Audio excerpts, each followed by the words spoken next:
بسم الله الرحمن الرحيم. الحمد لله وحده، والصلاة والسلام على من لا نبي بعده. أما بعد، أصحاب السماحة الفضيلة والطلبة الأحباء، أود أن أتحدث في حفلة اليوم عن التوكل على الله. قال الله تعالى في كلام المجيد: الذي خلقني فهو يهدين، والذي هو يطعمني ويسقين. الله وحده المتصرف في أمور عباده، لا يشبهه شيء، لا يعجزه شيء. من علينا بسورة التوحيد نتلوها صباح مساء لنذكره دائما ونوحده ولا نشرك معه سواه. بسم الله الرحمن الرحيم.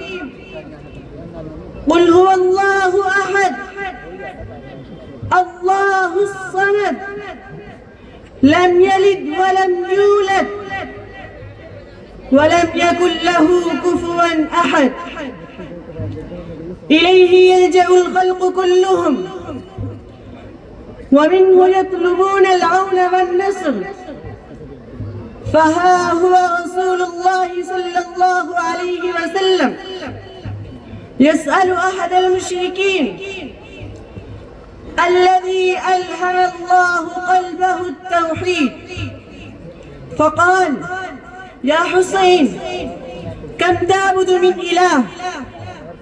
قال: واحدا في السماء وسبعة في الأرض. قال: إن نزلت بك حاجة فمن تدعو؟ قال: الذي هو في السماء. قال: إن أصابك الضر فمن تدعو؟ قال: الذي هو في السماء. قال: أيستجيب لك وحده وتشرك معه غيره؟ أرزيته يا حسين؟ أسلم تسلم. فأسلم وصار من الصحابة الكرام. أيها الإخوة الأعزاء، ما هذه القوة الخفية التي تجعل المؤمن سلطان الزمان، قويا بين الناس، غنيا عزيزا كريما، لا تزلزله الصعاب ولا تهزمه الشدائد ولا تفتنه الدنيا ولا يغريه الشيطان، الذي أجاب الله متحديا: لأغوينهم أجمعين إلا عبادك منهم المخلصين، أي الذين أخلصوا دينهم لله. وقال تعالى: إنه ليس له سلطان على الذين آمنوا وعلى ربهم يتوكلون. هو التوكل على الله تعالى، هو الإيمان بوعد الله تعالى، هو الثقة بالله تعالى، هو السلاح عندما نفقد كل سلاح، هو القوة عندما تجابهنا متاعب الحياة، هو الصديق عندما يبتعد عنا كل الناس.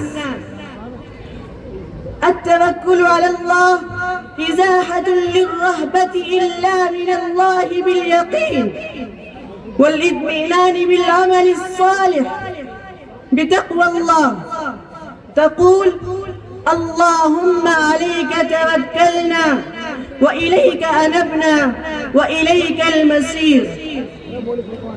وقال الشاعر: ولما دجا ليل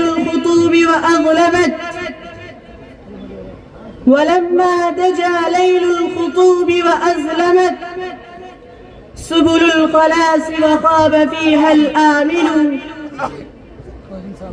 يأتيك من ألطافه الفرج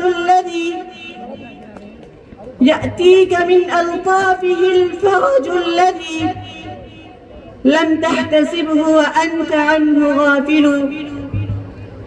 وأكتفي في هذه المناسبة بهذه الكلمات الوجيزة، والسلام عليكم ورحمة الله وبركاته.